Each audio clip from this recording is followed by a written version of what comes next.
हामी हाम्रो जीवनमा कस्तो सेन्टेन्स, कस्तो वर्ड, कस्तो खालका कुराहरू हामी आफ्नो मुखबाट निकालिरहेको छौँ, त्यो हाम्रो शब्दमा अत्यन्त नै विचार पुर्याउनु पर्ने हुन्छ।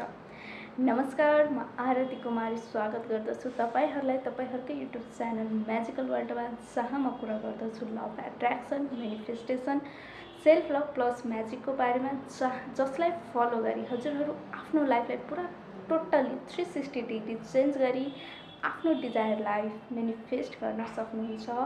र आजको भिडियोमा म कुरा गर्नेछु एफर्मेसन के हो र एफर्मेसन के गरी बनाउने। हामी आफ्नो दिनचर्यामा जे जति बोल्छौँ, जे जति वर्ड्स, सेन्टेन्स हाम्रो मुखबाट हामी निकाल्दछौँ, बोल्दछौँ, त्यही नै एफर्मेसन हो। फरक बस यति छ, हामी कस्तो सेन्टेन्स, कस्तो वर्ड्सहरू प्रयोग गरिरहेको छौँ। कहीँ हामी नेगेटिभ प्रयोग गरिरहेको हुन्छौँ भने कहीँ हामी पोजिटिभ प्रयोग गरिरहेको छौँ। र अहिलेको जेनेरेसनमा हामी पोजिटिभ भन्दा धेरै नेगेटिभ वर्ड्सतिर नै धेरै भागिरहेको हुन्छौँ। आजको भिडियोको उद्देश्य यही हो, हामी नेगेटिभ वर्ड्सलाई छोडेर, नेगेटिभ एफर्मेसन माइन्डसेटलाई छोडेर पोजिटिभ वेमा के गरी आउने, पोजिटिभ आफ्नो मुखबाट के गरी निकाल्ने। ल जानौँ सबभन्दा पहिला एफर्मेसन के हो। एफर्मेसन हाम्रो सबकन्सियस माइन्डलाई रिप्रोग्राम गर्ने टेक्निक, टुल्स मध्येबाट एक हो, जसले हाम्रो सबकन्सियस माइन्डमा भएका ब्लकेज, नेगेटिभिटीलाई रिप्रोग्राम गरी हामीले चाहेको जस्तो डिजायर, ह्याप्पिनेस, हामीले चाहेको जस्तो हाम्रो जीवनमा एट्र्याक्ट गर्न मद्दत गर्दछ। एफर्मेसन कसरी बनाउने? एफर्मेसन बनाउने तरिका जान्नुभन्दा पहिला हामी जानौँ हामी आफ्नो दिनचर्यामा कस्ता एफर्मेसन, कस्ता वर्ड्सहरू प्रयोग गर्ने गर्छौँ। इक्जाम्पल, कहिलेकाहीँ हाम्रो मुड अफ हुँदा या सधैँ अहिलेका दिनचर्यामा नै हाम्रो मुड अफ छैन भने पनि कसैले भन्छन्, के छ साथी, चलिरहेको छ जिन्दगी, यस्तै हो, जिन्दगी झन्ड छ फिर भी घमण्ड छ, यही वर्डहरू युज गर्ने गर्छौँ। त्यतिखेर हामीले त भनिदिन्छौँ, तर कहीँ न कहीँ ती वर्ड्सले, ती नेगेटिभ वर्ड्सले हाम्रो सबकन्सियस माइन्डलाई इफेक्ट गरिरहेको हुन्छ। हामीलाई त्यतिखेर थाहा हुँदैन हामीले के मुखबाट निकाल्यो, त्यतिखेर हामीले त्यसको असर पनि, इफेक्ट पनि हेर्दैनौँ। हामीले हाम्रो फ्युचरमा त्यसको एफेक्ट हेर्नेछौँ, त्यसको नेगेटिभिटी हामी आफ्नो लाइफमा एट्र्याक्ट गर्नेछौँ। र त्यही जब हामी पोजिटिभ बोल्छौँ, लाइफ मस्त छ, म आज धेरै ह्याप्पी छु, ती वर्ड्सले पनि हाम्रो सबकन्सियस माइन्डमा त्यति नै इफेक्ट गर्दछ, त्यति नै फोर्स गर्दछ, त्यति नै सोच्नको लागि मजबुत गर्दछ। र त्यही पोजिटिभ वर्ड्स बोलेको माध्यमले हामी हाम्रो जीवनमा पोजिटिभिटी एट्र्याक्ट गर्ने गर्दछौँ। अब जानौँ नेगेटिभ एफर्मेसनबाट हामी आफ्नो सबकन्सियस माइन्डलाई पोजिटिभली के गरी रिप्रोग्राम गर्ने। हजुर के चाहनुहुन्छ आफ्नो जीवनमा? नयाँ कार चाहनुहुन्छ, नयाँ मस्टर्ड, नयाँ life, happy relationship, desired job, हजुर के चाहनुहुन्छ? Money, happy relationship, beautiful career. सब प्रेजेन्टमा एउटा एफर्मेसन बनाउनुहोस्।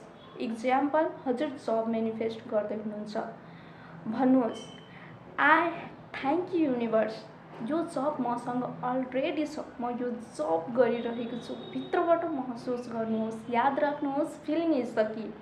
फिल गर्नु अत्यन्त नै जरुरी छ। फिल गरी भन्नुहोस्, थ्याङ्क यू युनिभर्स। जुनसुकै गडलाई हजुर मान्नुहुन्छ, त्यो गड्सको नाम लिनुहोस्। Thank you god, thank you Hanumanji, thank you Bhole Baba, thank you universe. यो जब म डिजायर्ड जब, आफ्नो डिजायर्ड जब म गरिरहेको छु, यति सालाना मेरो प्याकेज छ या यति मन्थली मेरो स्यालेरी छ। एफर्मेसन पहिला बनाउनुहोस्। हजुर चाहे गुगलबाट पनि सर्च गरी आफ्नो आफूले चाहेको डिजायरको एफर्मेसन लिन सक्नुहुन्छ र बिहान बेलुका एटलिस्ट 5 मिनट एफर्म गर्नुहोस्। Thank you universe, I am capable for this job. म आफ्नो डिजायर जब जिइरहेको छु, मेरो सालाना प्याकेज यति छ, मेरो मन्थली स्यालेरी यति छ, इत्यादि। एटलिस्ट यो एफर्मेसन यसरी बनाउनुहोस् र जब पनि हजुरको माइन्डमा नेगेटिभिटी आउँछ त्यतिखेरै त्यसलाई चेन्ज गरिदिने। यो नसोच्ने ला मैले पोजिटिभ एफर्मेसन बोलिरहेको छु, माइन्डमा नेगेटिभ आइरहेको छ, अब के हुन्छ सोच्ने होइन। आइबस्छ, सुरुमा गाह्रो हुन्छ, बिस्तारै ह्याबिट बन्नेछ।